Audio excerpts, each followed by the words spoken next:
ఓం శ్రీ గణేశాయ నమః. వివాహ వేడుకల్లో స్నాతకం యొక్క ప్రాముఖ్యత గురించి తెలుసుకుందాం. మానవ జీవితంలో మరపురానిది వివాహ బంధం. ఇది స్త్రీ పురుషులకి జీవన మైత్రిని ఇస్తుంది. బ్రహ్మచర్యం, గృహస్థాశ్రమం, వానప్రస్థం, సన్యాసం అనే ఈ ఆశ్రమ ధర్మాలు నాలుగిటిని కూడా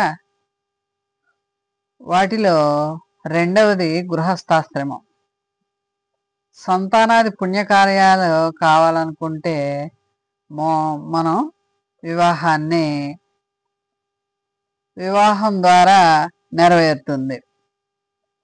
ఎన్నెన్నో సుఖాలు, కష్టాలు, ఆనందాలు, అనుభూతులు వీటన్నిటినీ కూడా ఒకరికొకరు సమానంగా పంచుకొని జీవన గమ్యాన్ని సాగించటమే వివాహం యొక్క పరమార్థం. అందుకనే ప్రతి వేద మంత్రాక్షరం వెనుకున్న అర్థం కూడా ఇదే.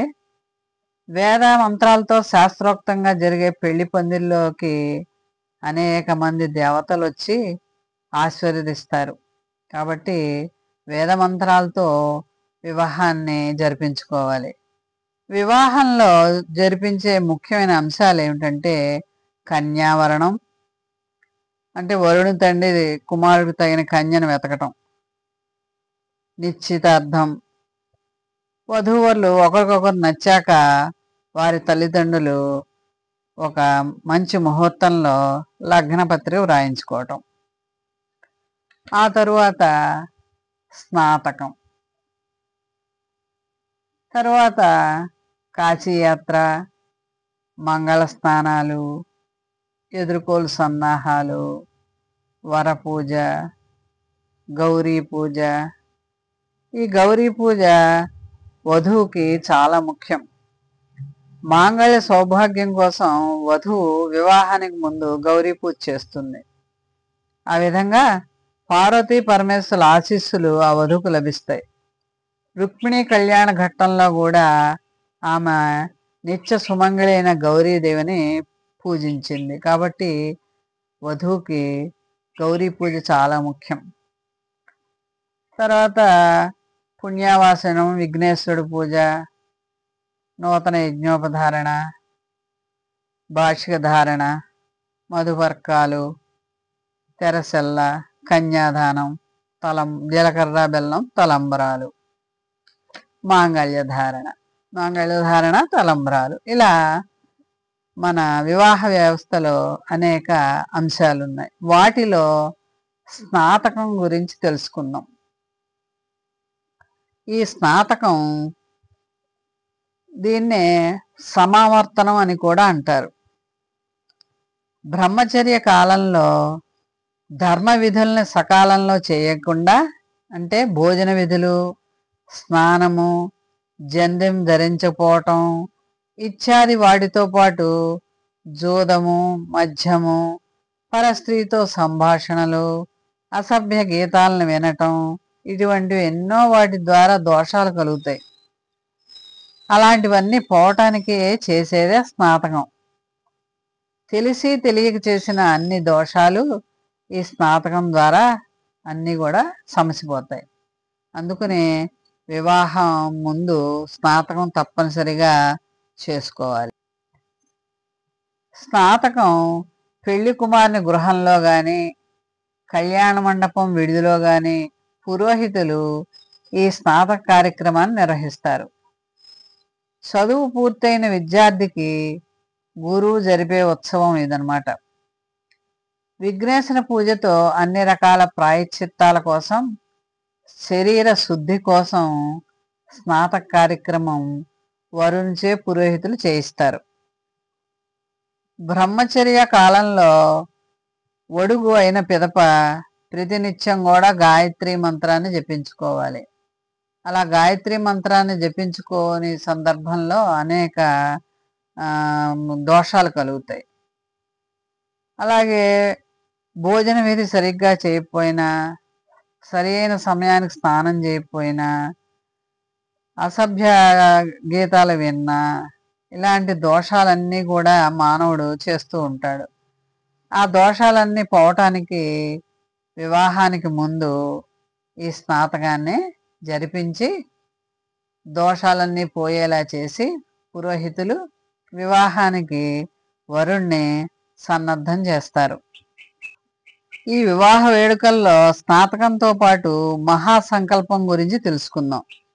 ఈ మహాసంకల్పంలో వధువు యొక్క ఆయుష్ అభివృద్ధి కొరకు కన్యాదాన సమయంలో మహాసంకల్ప పారాయణం చేస్తారు.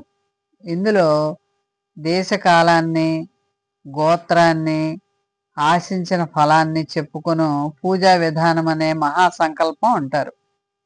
మనం తెలుసుకోవాల్సిన విషయాలు ఈ సంకల్పంలోనే ఉంటాయి. భూమండలంలోని అనేక పర్వతాలు, నదులు, పుణ్యక్షేత్రాలు, దేశాలు, పుణ్యపురాలు, ద్వీపాలు, వర్షాలు, ఖండాలు, అరణ్యాలు, షోడశోపచార రాజులు, షట్ చక్రవర్తులు, భూమండల విస్తీర్ణం మొదలగు వివరాలన్నీ తెలుపుతుంది. కన్యాదాత నా వంశంలోని అటు 7 తరాలు, ఇటు 7 తరాల పితృదేవతలు నరకలోకం నుండి శాశ్వత బ్రహ్మలోక నివాసం పొందటానికి సాలంకృత కన్యాదానాన్ని చేస్తున్నాను అని కన్యాదాత ఈ మహాసంకల్పంలో తెలుపుతాడు.